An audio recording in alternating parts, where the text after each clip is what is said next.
Hello friends, in this video we're going to look at this Koda powered subwoofer. This is model SW-10A. I picked this up yesterday at a thrift store for $24.98 and got some discounts on that, making it even cheaper. This video is going to be a follow-up to another video that I recently published that's called How Subwoofers Work. In that video I went into kind of a deep dive about how subwoofers work generally and looked at some specific types that I've happened to have around that I've kind of accumulated from thrift stores. So we're going to do the same sort of thing here. This one is different than the ones that I've already had in the sense that it's just much larger and heavier than the other ones. So right on the front panel we get some clues about this. Has its own volume knob, power switch, power light, and a crossover frequency. So from that you could easily determine that this is a powered subwoofer. Now, another thing that's different about this one is that it has, instead of a vent port, it has this passive radiator.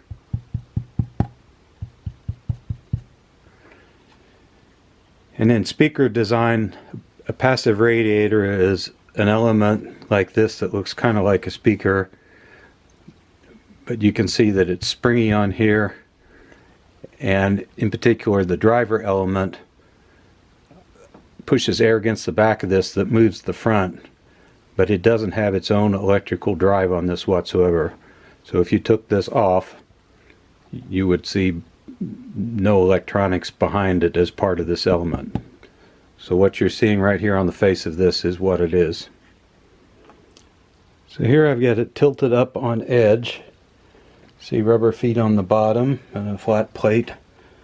Some wooden feet to give it some rise. This air gap in between. It's a little hard to see, but there's a 10-inch speaker element here at the top of the shot. And then on the bottom we've got this radiating element that redirects the sound outwards in kind of an omnidirectional sense. So this is omnidirectional, that it doesn't matter front or back or left or right, you get the same sound out of this. As a cosmetic note, this has a faux wood grain on it. It's actually quite convincing. When I was in the store I thought that this was real wood, and then I found out later on that it's just a decal. That's not really a problem, but it's just kind of an interesting side note. So let's take a look at the back now. Got power cord, and obviously this is a nameplate, SW10. Lists some symbols here that I can't decode, that may be some form of Chinese, who knows. If those of you out there in the audience can decode this, leave me a comment.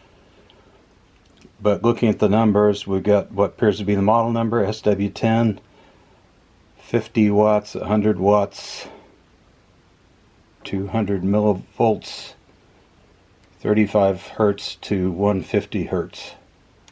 So I assume that's the frequency range of the speaker. Probably 100 watts or 50 watts of audio power. Maybe guess we have 50 watts of audio power and 100 watts of AC input power. Here's the back of the power cord, 11 amp fuse. These are all inputs. We've got a single subwoofer input. We've got line inputs, so this is a stereo.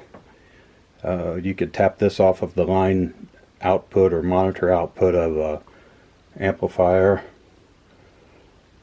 This says from amplifier, so this is tapping into the actual, what would normally be the speaker output of the amplifier. Got heat sink here, obviously, for the built-in amplifier.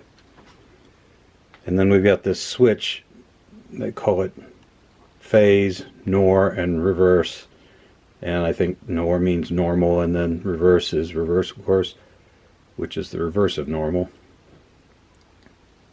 And what's going on here is if you get your subwoofer inverted in phase with the rest of your other speakers, you could just flip this switch and make it better without having to mess with any cables or anything.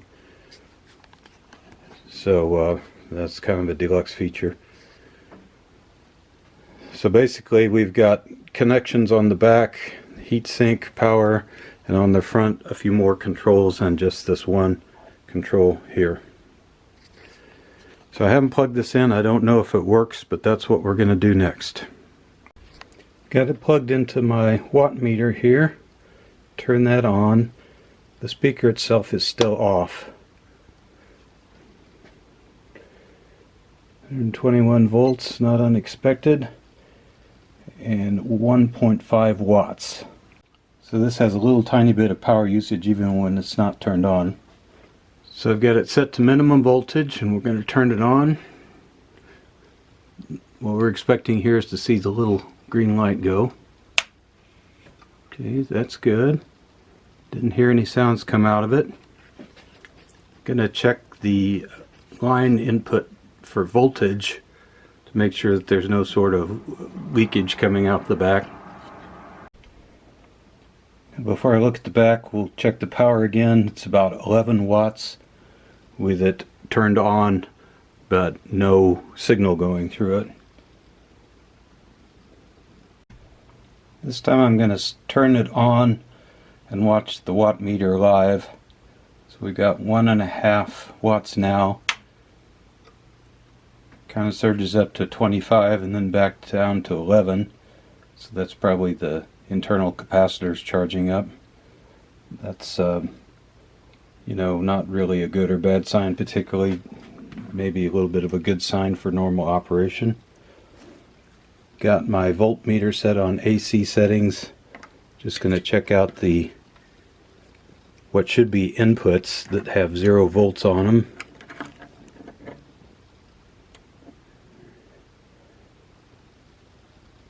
Two volts. This AC 0.3. 3 volts, that surprises me.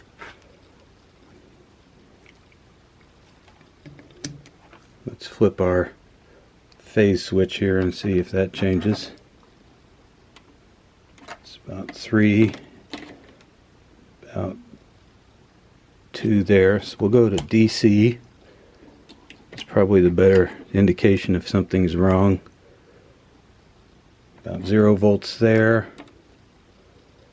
About 0 volts there.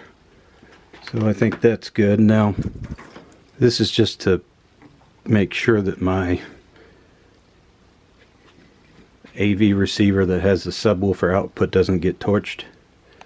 Got an RCA plug with some open connections here that I can just probe. I hooked up some alligator clips to this real quick. 0 volts DC.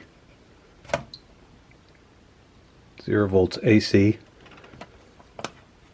So there's no reason to think that I can't hook this up to my AV receiver without problems. Here's a little indication that this has a decal on it. It's hard to tell what kind of wood that is. I have to look at it closer. But, you know, this has a few cosmetic problems, but not too worried about that. It's really a matter of function. Gonna get some music going here. Turn up, forget which is the volume and which is the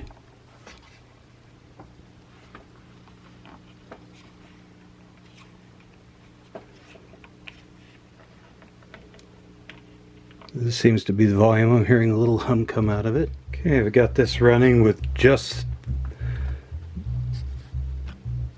the subwoofer. I don't have any speakers connected to this for the moment, so you're hearing some sort of music beat.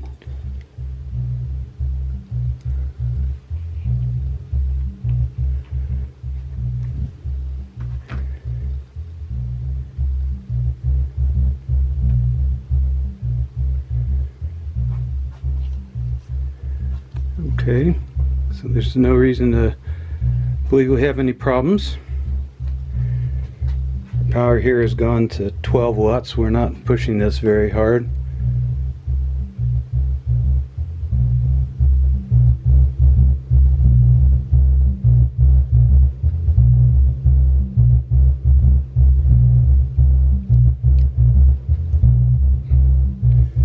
So that rattling you just heard was my furnace pipes rattling through a resonant vibration, but it wasn't actually the unit itself.